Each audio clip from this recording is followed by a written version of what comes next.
UNESCO Remote Radio Week 2021. Get ready for a week devoted to helping radio stations broadcast remotely. 5 journées déclinées en 4 langues, 5 journées qui constituent la Remote Radio Week avec l'UNESCO, l'OMS et de très nombreux intervenants. Vous êtes plus de 3000 au total, 120-130 intervenants conférenciers, me semble-t-il, sur l'ensemble de cette période. Vous retrouvez un très riche contenu sur l'ensemble des plateformes en replay, bien entendu. On va terminer cette 4e session française en recevant Belkacem Lounès qui est avec nous. Bonjour monsieur. Bonjour à vous tous. Ça me fait très plaisir de vous retrouver ici en direct à l'occasion de cette Remote Radio Week.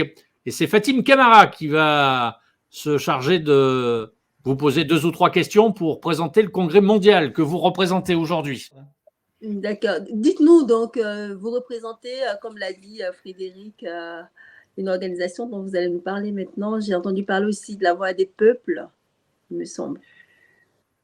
Alors, nous sommes une organisation amazigh, berbère, qui regroupe en fait les organisations amazigh de toute l'Afrique du Nord et même à l'extérieur des pays d'Afrique du Nord.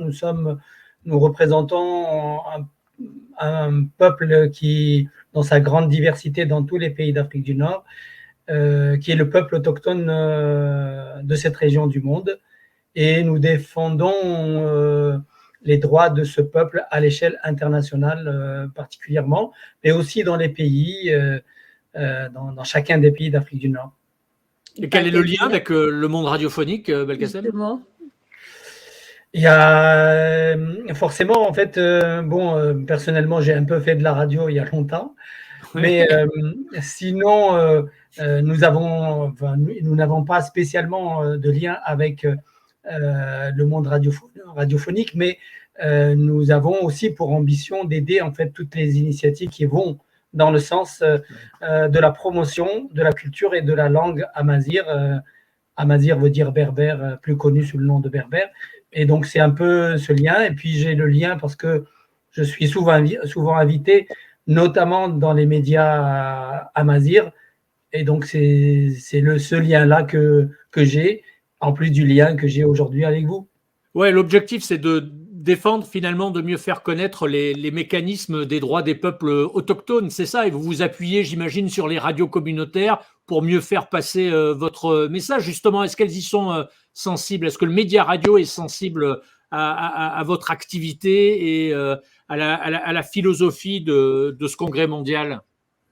Vous avez raison, les médias communautaires, notamment les radios, mais il y a également des télés avec aujourd'hui des moyens techniques qui paraissent assez accessibles, avec probablement notamment des radios et des télévisions sur Internet à moindre coût.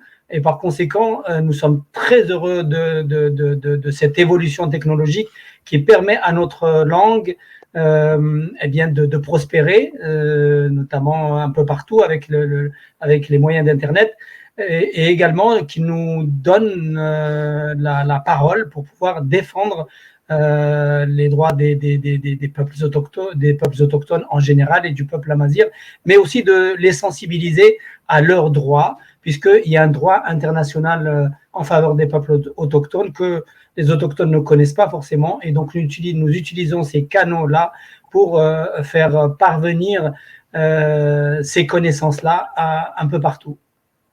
Quand aura lieu le congrès et en quoi est-ce qu'il va consister ?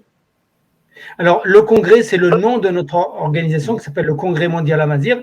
Et en même temps, vous avez raison, nous avons des rencontres qu'on appelle aussi congrès tous les 3 ans.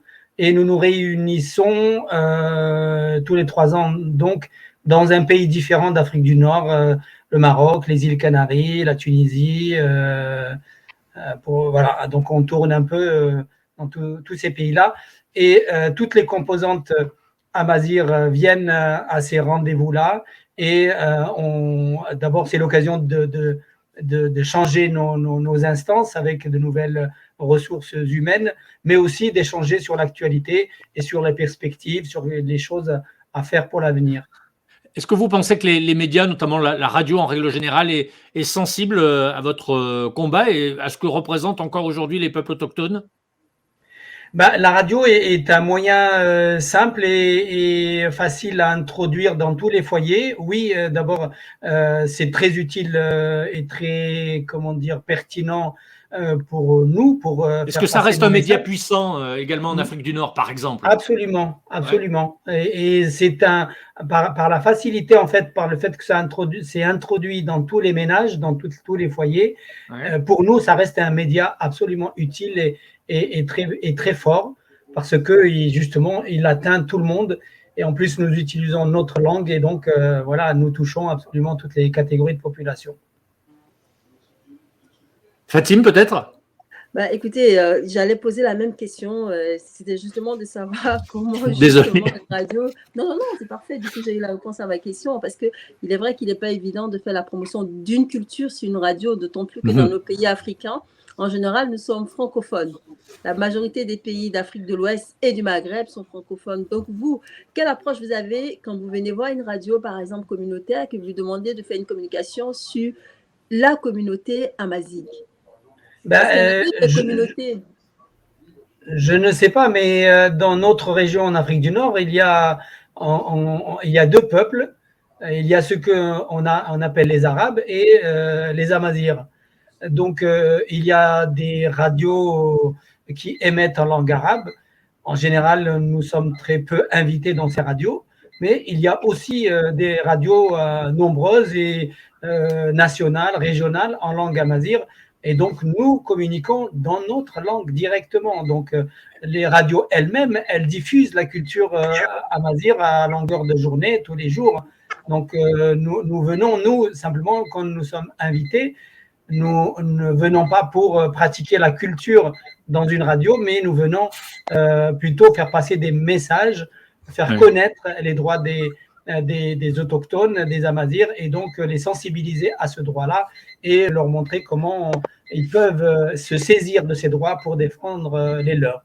Ouais. Belkacem, les outils au cours de la dernière décennie se sont positionnés comme des produits presque de grande consommation sur un marché qui s'est considérablement élargi. Est-ce que ça ne vous donne pas une idée, vous, comme vous en parliez il y a quelques instants, de créer un média qui porterait la parole de ces peuples autochtones, votre propre radio, qui revendiquerait votre philosophie?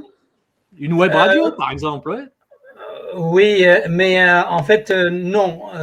Ça pourrait être une bonne idée, mais encore une fois, les radios communautaires amazirs, elles existent. Elles diffusent de la musique, des informations. Elles font le job. Et elles font le job. Et donc, nous sommes plutôt spécialisés dans la défense des droits des Amazirs et des peuples autochtones. Donc, nous gardons cette spécialité, cette compétence, et nous laissons les autres assurer la leur. Et comme ça, il y a une complémentarité. Nous sommes d'ailleurs, nous entendons très bien, nous sommes très souvent invités, et c'est très bien comme ça. Bon, monsieur juste une dernière question. Comment vous faites avec les autres communautés si vous restez dans votre niche? Parce que là, vous êtes dans un réseau qui est amazir, si vous voulez faire le lien avec d'autres peuples autochtones pour la défense de leurs droits notamment.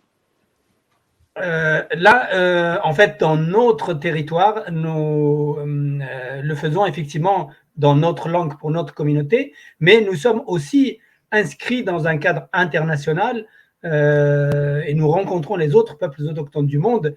Mais là, c'est une autre question. Nous communiquons dans d'autres langues, évidemment, principalement en français et en anglais. Et c'est comme ça que nous jetons des ponts, par exemple, avec tous les autres peuples autochtones, par exemple à l'échelle africaine, en français et en anglais. Nous appartenons à des réseaux africains, à des réseaux mondiaux, et nous sommes invités, nous participons aussi à des médias internationaux par ce biais-là. Super. Belkacem, merci beaucoup. Je rappelle que le Congrès mondial est classé comme étant une organisation internationale non gouvernementale. C'est une ONG, à la base, j'avais oublié de le préciser, et ça a quand même son paquet d'importance. Merci Belkacem Lounès, merci à vous, merci Fatim, à très bientôt pour la dernière ligne droite de cette Remote Radio Week. On s'intéressera à l'information et à l'éducation. Merci de nous avoir suivis et puis merci de partager tout ce contenu autour de vous. À bientôt. Merci à vous. Merci beaucoup, au revoir.